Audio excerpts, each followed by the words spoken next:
তো ডিসি নিয়েও আমার আরেকটা ভিডিওতে আপনাদের সবাইকে স্বাগতম। তো ডিসি নিয়ে আমি কী ভিডিও বানাবো সেটা আমার মাথায় তো কোনো দিনই আসে না। তো ডিসি নিয়ে যে জিনিসটা নিয়ে ভিডিও বানাতে আমি বেশি লজিক্যাল মনে করবো সেটা হইতেছে ডিসির হইতেছে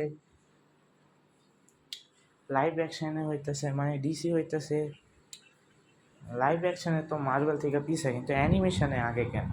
তো এর অনেক কারণ আছে। এখন ডিসি তো সব ক্যারেক্টার তার কাছে আগের থেকেই ছিল, তো সিনেম্যাটিক ইউনিভার্স অনেক বছর পর আনছে, কিন্তু মার্বেল আগে আনছে, এটা একটা মূল কারণ। অ্যানিমেটেড সিরিজ পিছিয়ে আগে থাকার কারণে ডিসির এটা হইতেছে, কারণ ওদের অ্যানিমেটেড সিরিজগুলো আসলে অনেক ভালো, অনেক ডার্ক আর কি, মার্বেল থেকে অনেক ভালো। এই জন্য ওদের হইতেছে অ্যানিমেশনে ওরা মার্বেল থেকে বেশি আর কি ডিসিরা। তো আপনারা এই কনফিউশনটা আপনাদের হয়তো বা দূর হয়ে গেছে।